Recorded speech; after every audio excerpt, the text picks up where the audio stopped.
PTDC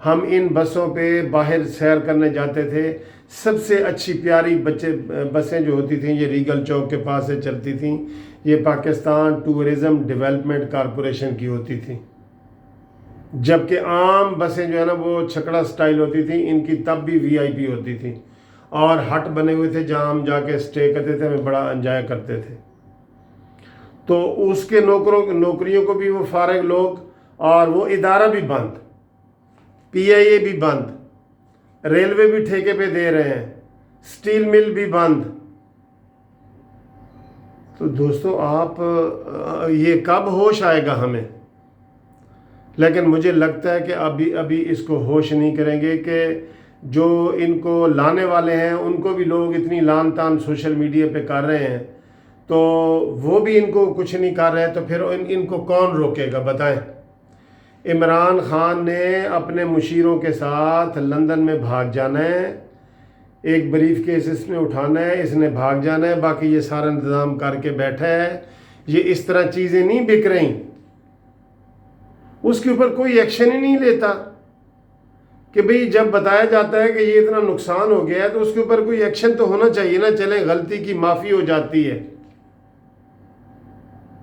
بندہ کوئی غلطی کر دے, ہو جاتی ہے معافی, غلطی کر دے تو اس کی معافی نہیں ہوتی. اب جیسے وہ کہہ رہے ہیں کہ جی عمران خان نے اسامہ بن لادن کو شہید کہا ہے, تو اس کے منسٹر کہہ رہے ہیں کہ جی سلپ آف ٹنگ ہے, ہم نہیں کہہ رہے. اس کے فواد چودھری نے کہا ہے اور اس کے منسٹروں نے کہا ہے.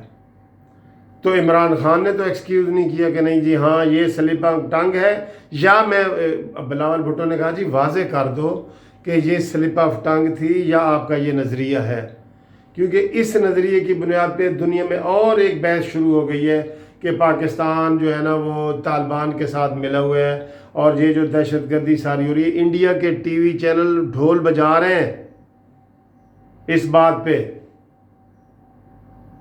اور یہ تو میں اداروں کی بات کر رہا ہوں نا دوستو, آپ یقین کریں یہ جو سب سے بڑی دکھ والی بات ہے, یہ جو آزاد کشمیر کا مسئلہ ہوا ہے, اب ہمارے ہاتھ سے وہ گیا. وہ انڈیا کا جیسے اٹوٹ انگ وہ کہتا تھا, اب اس کا وہ اٹوٹ انگ ہے. اب کسی وقت بھی انڈیا کہہ دے گا کہ جی آزاد کشمیر بھی ہمیں دو, جی ہم اس کے اوپر حملہ کرتے ہیں, پھر ہم آزاد کشمیر کے اوپر لڑنا شروع کریں گے. جب کوئی ایکشن ہی نہیں ہے, الٹا مودی کی حمایت کی جا رہی ہے سلامتی کونسل میں, اتنے وہ روتے ہوئے بچوں کی تصاویر آ رہی ہیں, تو ہماری حکومت کچھ کر رہی ہے؟ نہیں نا کچھ کر رہی. تو سارے ادارے تباہ, پاکستان تباہ. خدا نہ خواستہ کوئی اور ایسی تحریک چلی تو پاکستان کو بہت بڑا نقصان ہو سکتا ہے. یہ اس آدمی اس اہل ہی نہیں ہے کہ اس کو اقتدار دیا جا سکے. اب وہ کہتا ہے کہ -1 بھی ہو گیا تو آپ کو وہ ہم نہیں چھوڑیں گے. تو دوستو شروع میں نے آپ کو کہا تھا کہ جس بات پہ میں شرمندہ ہوں نا وہ میں آپ کو بات بتاؤں گا. شرمندہ اس بات پہ میں ہوں, ابھی تک ہوں, جب سے شروع ہوئے ابھی تک ہوں, کہ جب ہمارے موجودہ چیف آف آرمی سٹاف نے اپنی ایکسٹینشن کے لیے فروغ نسیم کو اپنا وکیل مقرر کیا. حد ہو گئی ہے نا, حد.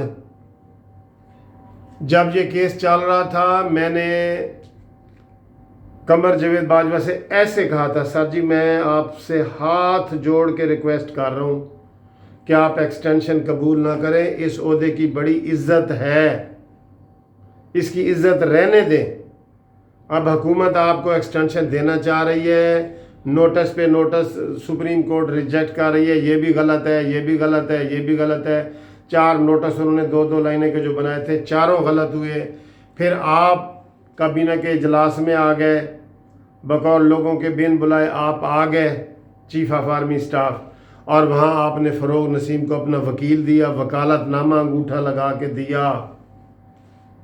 یہ شرمندگی کی بات ہے سر, یہ شرمندگی کی بات ہے بہت زیادہ میرے لیے. تو ابھی تک میں یہ جب سوچتا ہوں نا میں کہتا ہوں کہ یار یہ میں کوئی شاید یہ حقیقت نہیں ہے. یہ ایسے کیسے ہو سکتا ہے کہ جناب چیف آف آرمی سٹاف اپنی ایکسٹینشن کو, ان کا حق تو نہیں ہے نا, اپنا حق تو وہ پورا کر چکے ہیں, تو کوئی ایکسٹینشن ان کا حق تو نہیں ہے. تو انہوں نے بطور حق اپنا وکیل مقرر کیا کہ مجھے ایکسٹینشن لازمی دو. اب یہ دوستو یہ حالات ہیں. اب اذان ہو رہی ہے، میں ادھر ویڈیو اپنی ختم کرتا ہوں. اس بات پہ میں بہت شرمندہ ہوں. خدا حافظ.